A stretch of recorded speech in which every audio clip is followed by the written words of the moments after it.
Meeting on the Mendocino County Board of Supervisors for July 8th. Roll call, please. Supervisor Delbar. Here. Supervisor Pinches. Here. Supervisor Colfax. Here. Supervisor Smith will be arriving shortly. Chair Wattenberger. Here. And at this time, I would like to take just a moment for a moment of silence in memory of volunteer firefighter Bob Rowland from the Anderson Valley Volunteer Fire Department, who unfortunately passed away in the line of duty on July 3rd after falling ill on the fire line. Please allow me a moment of silence in his memory.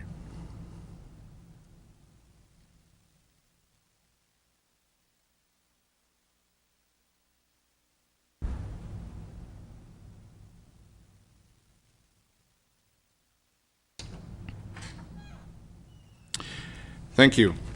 At this time, I'd like to invite Chief Romero to lead us in the Pledge of Allegiance, please. I pledge allegiance to the flag of the United States of America and to the republic for which it stands, one nation, under God, indivisible, with liberty and justice for all. Thank you, Chief. We're going to take up a couple of items of business and then hear from the various agencies on update on the fire activity in Mendocino County and the National Forest.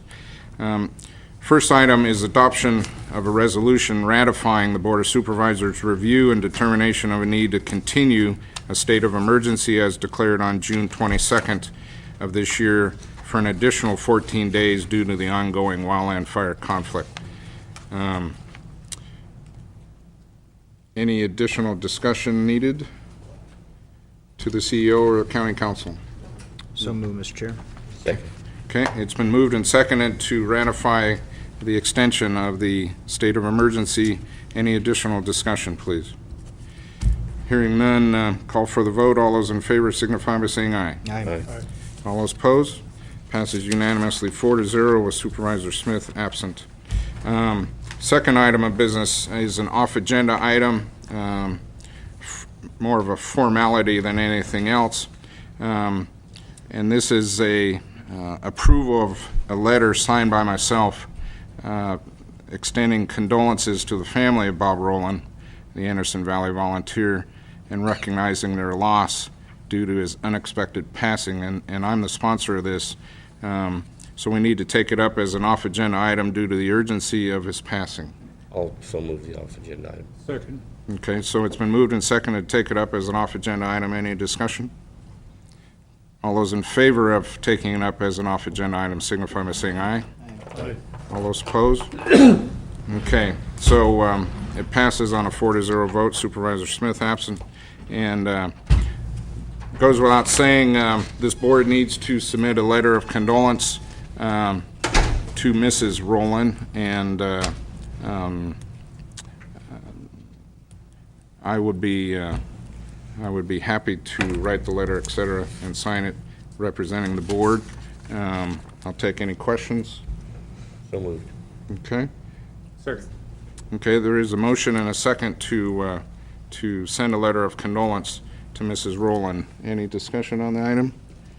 Okay, all those in favor signify by saying aye. Aye. All those opposed? Okay, it passes on a 5-0 vote. Thank you very much, and I will pass on a copy of the letter to each of you. So, moving to our first update, this will be an update by CAL FIRE on the Mendocino County fire situation. Chiefs. Good morning. Well, certainly, a lot has transpired. Your name for the record, Oh, sir. sorry. Mark Romero, Unit Chief, CAL FIRE. Thank you. Certainly, a lot has transpired in the 2 weeks since we were last here locally, as well as in the North State. I think the extension of the declaration of emergency is very appropriate still for Mendocino County, and we'll hear some specifics from our incident commander here in a couple of minutes. We remain with your local CAL FIRE resources, 100% committed with a couple of probably 3 engines in reserve, but our situation is that those are both reserved for new starts as well as contingency for the existing fires. We also have improved our situation with a strike team of local government engines from Southern California that have operated extremely well, especially on a series of fires we had in South County a number of days ago. So our situation from on the home front is working quite well. We've challenged the team to support our initial attack activities if we have any, and that is working extremely well for us. It may look like our stations are empty a lot during the day, but that is working well.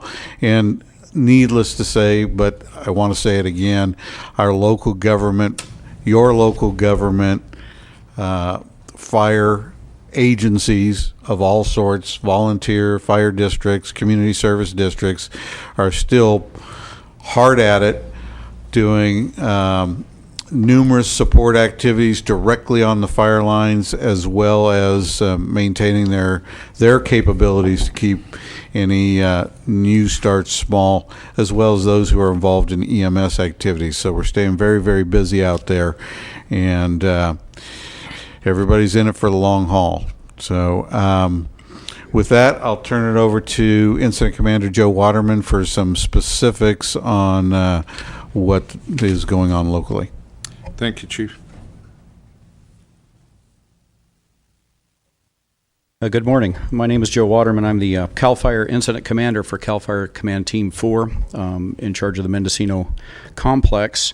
As you all know, these were fires were generated by a lightning storm here a few weeks ago, and that was in general over the whole north state of California. And if I could, I'd like to give a little global snapshot of what's going on today. Over the last 2 weeks, a number of complexes such as we're operating here in Mendocino County have been working to contain fires across the north state, predominantly this county, Shasta County, and Butte County specifically. All of us have been making gains in that with the limited resources that we have. This morning, early, due to weather conditions, the Butte complex and the Shasta complexes are experiencing great expansion of their incidents, multiple evacuations going on with different communities. So they're not in a good way in the Shasta and Butte County areas. Conversely, we're not doing too bad here. We don't have any large expansion of the incidents that we do have, albeit our complex is probably a little more complex, if you would, than the other 2 counties, given the widespread nature of the fires that we have. We're currently sitting at roughly 60% containment on 128 fires that we've dealt with. As Chief Romero said, we're providing assistance in the initial attack activity in the unit, and I would agree that